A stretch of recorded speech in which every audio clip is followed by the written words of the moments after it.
नमस्कार मित्रांनो, स्वागत आहे तुमचं पुन्हा एका नवीन व्हिडिओमध्ये। मित्रांनो, काही महिन्यांपूर्वी अमेरिकेने भारतासह अनेक देशांवरती कर लादला होता। भारतावरती एकूण 50% कर लादण्यात आला होता, त्यामुळे काही उत्पादनाच्या निर्यातीवरती परिणाम देखील झाला होता। मात्र आता डोनाल्ड ट्रम्प यांच्या निर्णयावरती भारतानं उत्तर शोधलंय।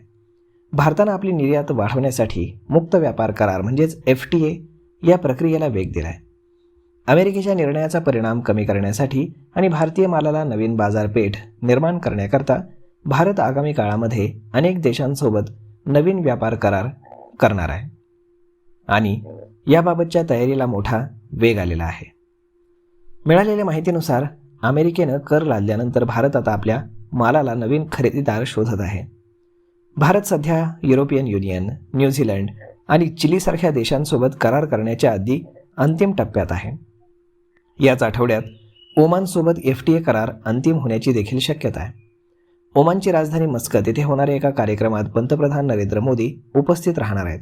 यावेळी दोन्ही देशांमध्ये करार होण्याची शक्यता आहे। भारत आणि ओमान यांच्यातील कराराचा उद्देश दोन्ही देशांमधील व्यापार वाढवणं हा आहे। हा करार झाल्यानंतर अभियांत्रिकी वस्तू, वस्त्रोद्योग, औषध निर्माण आणि कृषी उत्पादनांना निर्यातीमध्ये वाढ होण्याची अपेक्षा आहे। त्यामुळे भारतासाठी FTA या आर्थिक धोरणाचा एक महत्त्वाचा भाग बनतोय।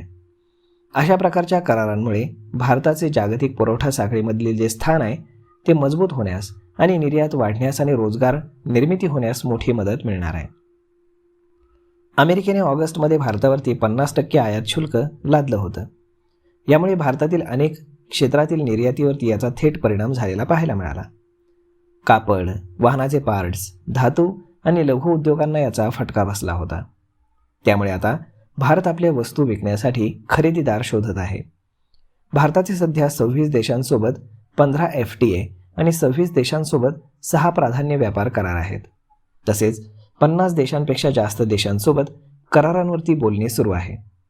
अलीकडे भारतानं UAE आणि ऑस्ट्रेलियासोबत व्यापार करार केलेले आहेत। त्यामुळे आता या देशांसोबतच्या व्यापाराला मोठा वेग येणार आहे। तर मग मित्रांनो, अशा पद्धतीनं भारतानं देखील मोठा गेम खेळलेला आहे। यामध्ये फक्त अमेरिकेचं मार्केट सोडून बाकी जगातल्या सगळ्या मार्केटमध्ये भारत FTA करण्याच्या प्रयत्नामध्ये आहे। त्यामुळे केवळ अमेरिकेचं मार्केट हातात नसल्याने फार काही मोठा फरक भारतीय अर्थव्यवस्थेला पडणार नाही।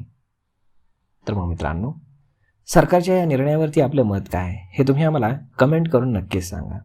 आणि जर हा व्हिडिओ तुम्हाला आवडला असेल तर आपल्या जवळच्या मित्रमंडळींसोबत देखील हा व्हिडिओ तुम्ही शेअर करायला विसरू नका। धन्यवाद।